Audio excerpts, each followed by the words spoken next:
Committee on Homeland Security has made every effort to ensure that this investigation was thorough.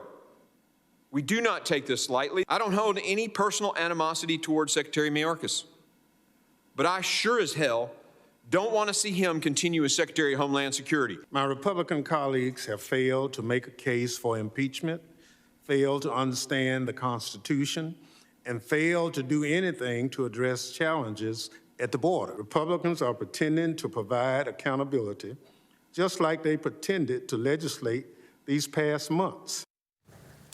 House Republicans and Democrats clashing at the first impeachment hearing for Department of Homeland Security Secretary Alejandro Mayorkas. Homeland Security Committee Chairman Mark Green telling me they're planning to hold 3 to 4 impeachment hearings this month. Meanwhile, Senate border negotiations holding more talks last night. The two sides, they're still trying to find common ground on reforming migrant parole policies. A new Politico report claims migrant work permits are now on the table. Joining me right now is Indiana Senator Mike Braun, a member of the Senate Budget Committee. Senator, great to see you. Thanks very much for being here this morning. Do we know if there's been any movement in terms of actual change to the border policy? I think it's still at least a week away, everything I understand. Know Senator Langford well. He's done a heck of a job of actually getting the Democrats to do something that they've refused to do since, they disassembled everything Trump did that was working. And here, I think, is the whole thing about parole. That's a gimmick they've used to get people in. You're released, and then you're supposed to show up on your own kind of honor system years later. That has been abused, Maria, to a point where it is a crisis. They do pay attention to polls, and when 70% of Americans say there's a crisis on the border, sadly, that's the only reason I think they're even wanting to talk. They could have done anything other than what they did do, which would have been keep the policies in place that work. They make a cold calculation that every illegal immigrant that comes into this country becomes a voter for them down the road. To me, that's crass. They're now paying the consequences for it. That is just incredible. So you think really that is the reason? They think letting in all of these illegals, these internationalists into the country will ultimately get them votes for the Democrat Party?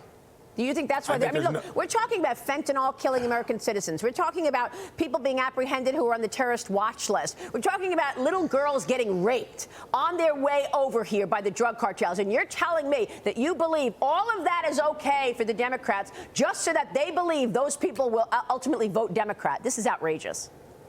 It is outrageous, and they're going to pay the price for it.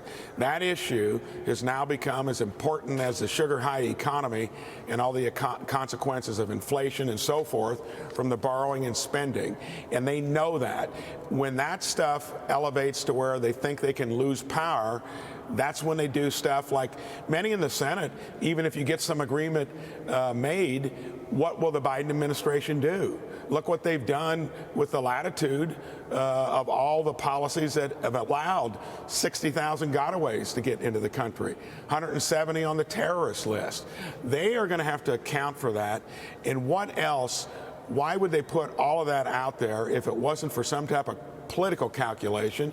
And they need to be held accountable for it. 5 or 6 of us went to the floor on the Senate to make that point this week. Yeah, well, look, that's one major issue that we've been talking about this morning, but we're also talking about the fragility of America's economic position. Let's talk about that with $34 trillion in debt right now. House Speaker Mike Johnson now says he's not ruling out another continuing resolution to avoid a government shutdown on January 19th and then another deadline on February 2nd. Some members of the House Freedom Caucus are considering removing him now over his spending deal with Senate Democrats. Texas Congressman Chip Roy says it is on the table, while Johnson says he's not concerned. Your thoughts, Senator? It's a precarious place to be when you've got such a slim margin. And I think in the meantime, there are going to be things done that you wouldn't like to do long term. I've been on the Budget Committee every year here, Maria. We've not done a budget. We've not done a budget since the late 90s that we've adhered to. And when you go from $5 trillion when the Bush administration came in 2000 to $10 trillion when he was through with 2 wars on the credit card. Obama takes you to $16 trillion. We're structurally trillion-dollar deficits from the time I've been here. Now Biden has popped that up to $1 trillion every 6 months. Calculate the interest on $34 trillion, $42 trillion in 5 years, 52 in 10 years. That is as shameful as a border crisis. I hope the American public wakes up and says something about it November of next year. By the way, yeah, all of that. And who is our biggest lender? China. Isn't that right? They, among other foreign countries, and don't count on that. When you're lending to a place that consumes and spends and shows that there's no limit, the cost of credit will go up minimally. Sooner or later, people won't buy your debt. Well, exactly, and that's what I'm worried about. This is our #1 adversary. Why wouldn't they, you know, in their plans to overtake the United States, try to undermine us economically as well? We know what they've done already. Will. The CCP, surveillance balloon, fentanyl, COVID, and of course, it's buying our debt and putting us even more vulnerable. Meanwhile, we've got this situation in the Defense Department. A Democrat on the House Armed Services Committee is now calling for Defense Secretary Lloyd Austin to resign.